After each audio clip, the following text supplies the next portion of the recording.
Salam Indonesia, jumpa kembali bersama saya Moh Gunawan Abdillah di EZI TV. Kali ini kita akan membahas kesiapan para pengusaha dan para pelaku ekonomi di DKI Jakarta yang akan membuka kegiatan ekonominya pada tanggal 15 Juni 2020. Beberapa waktu lalu kita telah melakukan dialog dengan Ketua Perhimpunan Pengusaha Pribumi Indonesia DKI Jakarta, Pak Sarman Simanjorang. Berikut hasil wawancara kami. Selamat siang Pak Sarman Simanjorang, ya. Ketua Umum DPD Himpunan Pengusaha Pribumi Indonesia DKI Jakarta. Jadi menyambut new normal atau misalkan di DKI Jakarta ini adalah PSBB transisi. Sikap HIPI terhadap dua kebijakan antara pemerintah pusat dan pemerintah DKI Jakarta terhadap pelaku-pelaku ekonomi di DKI Jakarta ini gimana? Ya, jadi kalau kita lihat memang selama ini ya dan kita juga dalam berbagai kesempatan ke media juga kita sampaikan bahwa komunikasi antara pemerintah pusat dan pemerintah daerah ini harus semakin kuat, terutama menyangkut dengan berbagai kebijakan-kebijakan atau regulasi-regulasi yang berkaitan dengan COVID-19 ini. Ya.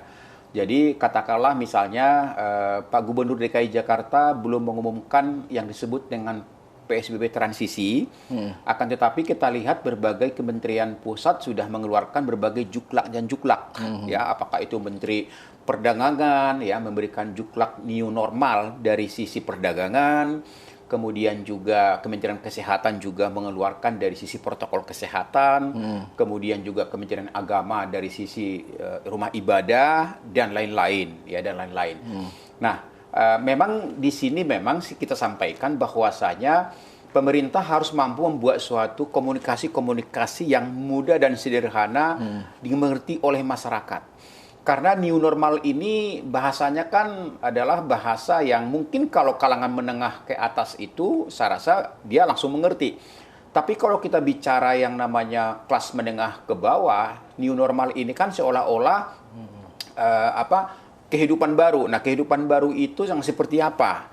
Padahal mungkin dalam konteks daripada protokol kesehatan adalah ya kebiasaan pakai masker, kebiasaan menjaga jarak, kebiasaan rajin mencuci tangan, kebiasaan juga menyediakan hand sanitizer kan seperti itu. Nah, jadi di sini memang yang kita harapkan adalah bagaimana agar pemerintah pusat itu memperkuat komunikasi dengan pemerintah daerah dan juga memberikan suatu edukasi-edukasi yang gampang dicerna. Nah, kalau kita bicara di DKI Jakarta, misalnya Pak Gubernur, misalnya Pak Anies, itu membuat suatu kebijakan yang baru, yaitu yang disebut dengan PSBB transisi. Nah, artinya bahwa ini sesuatu yang masih tahap percobaan. Jadi, kita belum mengarah kepada yang normal sesungguhnya. Akan tetapi karena memang tren daripada kurva penurunan penyebaran virus corona ini di Jakarta sudah di bawah standar, di bawah 1%, artinya memungkinkan dibikin suatu transisi.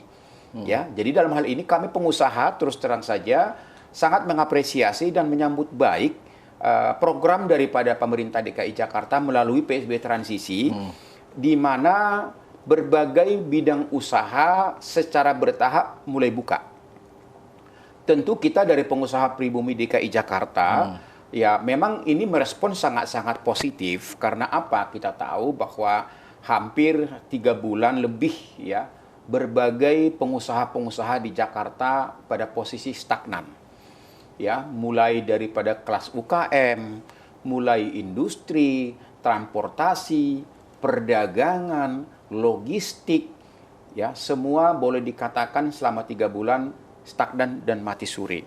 Makanya di Jakarta itu misalnya kita lihat yang tadinya tingkat pengangguran itu 5%, ini sudah hampir 12%. Berarti hampir naik 100%. Ini adalah akibat daripada ekonomi yang tidak jalan, ya sehingga memang ada yang harus di PHK, walaupun bagi pengusaha PHK itu adalah merupakan alternatif terakhir sebenarnya. Tapi karena tidak kuat lagi harus melakukan PHK. Mungkin juga sebagian dilakukan dirumahkan. Tapi kalau dirumahkan ini kan masih bisa dipanggil lagi untuk bekerja. Nah, tapi dengan adanya kebijakan baru ini, di mana dengan adanya katakanlah PSBB yang transisi ini sudah mulai dibuka. Akan tetapi ada syaratnya. Syaratnya adalah bahwa tetap seluruh pelaku usaha untuk melaksanakan protokol kesehatan. Jadi kami dari pengusaha punya komitmen besar untuk itu. Bahwa kami pengusaha akan pasti melaksanakan daripada protokol kesehatan sebagaimana yang diminta oleh Pak Gubernur. Karena kita ingin bahwa ketika masa transisi ini berjalan, dunia usaha mulai berputar, yang kita harapkan adalah kurvanya itu harus semakin menurun. Sehingga nantinya secara perlahan dan pasti kita akan menuju ke satu titik, yaitu adalah normal yang sesungguhnya, yang seperti biasanya. Apakah itu mungkin 3-4 bulan ke depan, atau mungkin akhir tahun ini, atau mungkin awal tahun depan, tapi bagi kami adalah komitmen yang tinggi.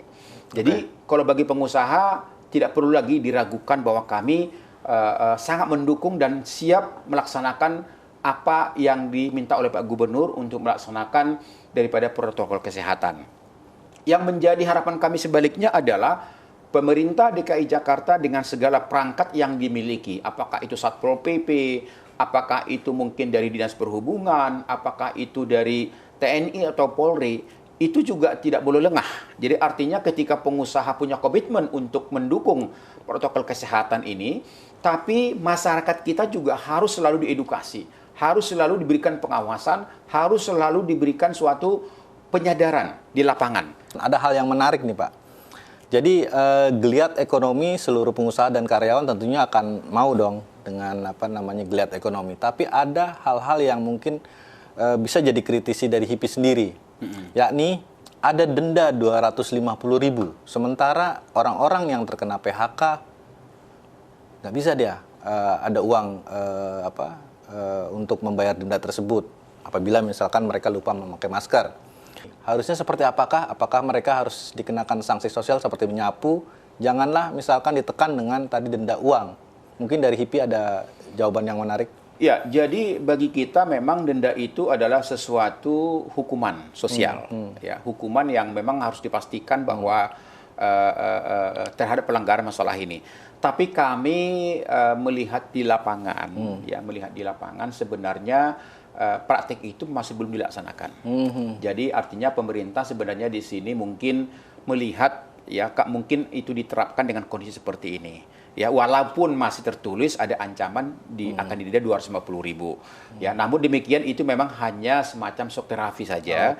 Tapi prakteknya kita lihat dalam berbagai kesempatan ketika ada semacam pengawasan di lapangan, yang kita lihat adalah adanya sanksi sosial, dikasih push up, bahkan juga kita lihat disuruh membersihkan katakanlah mungkin rumah ibadah misalnya, atau membersihkan jalanan misalnya. Saya rasa itu lebih mengarah ke sana karena dalam hal ini memang tujuannya cuma satu, bagaimana kita bisa menerjemahkan yang sesungguhnya new normal itu adalah sebenarnya itu. Jadi kenapa Jepang adalah salah satu negara yang saat ini katakanlah paling sedikit terkena daripada COVID-19 karena mereka punya budaya yaitu pakai masker. Dan itu dari dulu sampai saat ini. Nah, kemungkinan besar juga ke depan juga kita biasakan. Biasakan bagaimana masyarakat Indonesia itu katakanlah rajin atau terbiasa pakai masker. Ya, kita nggak tahu, Pak. Apa mungkin 2, 3, 4 tahun ke depan atau berapa puluh tahun ke depan akan ada lagi virus-virus yang lebih dahsyat, kita nggak tahu. Tapi dengan adanya kebiasaan kita pakai masker, rajin cuci tangan, menurut hemat saya itu bagian daripada kesehatan.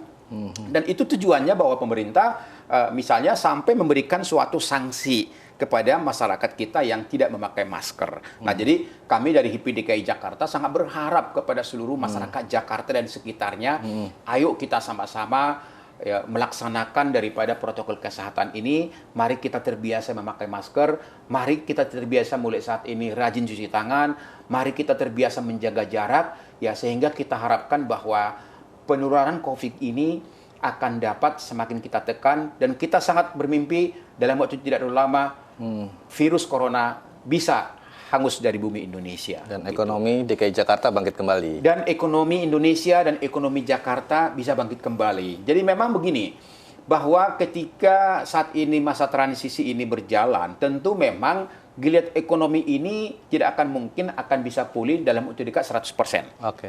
Karena saya katakan tadi ini mulai bergulir. Jadi ibarat roda ini masih mungkin baru gigi satu ini.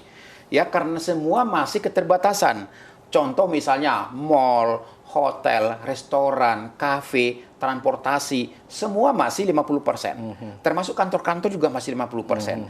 Jadi katakanlah para pedagang-pedagang kita misalnya, kafe kita, restoran kita misalnya, masih belum bisa karyawannya masuk semuanya. Hotel juga seperti itu. Karena tamunya juga masih dibatasi. Yang tadinya mungkin 100 orang, hanya 50 orang. Jadi belum maksimal. Tapi ini mudah-mudahan ini sudah mulai bergulir.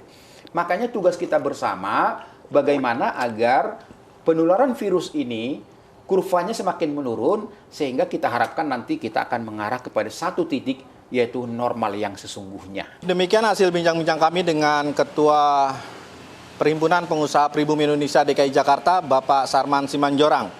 Di mana pada 15 Juni 2020, pengusaha telah siap dan akan melakukan kegiatan ekonominya dengan tetap melakukan protokol kesehatan ketat kepada para pedagangnya dan para pengunjungnya. Demikian, saya Mohd Gunawan Abdillah, undur diri, salam Indonesia.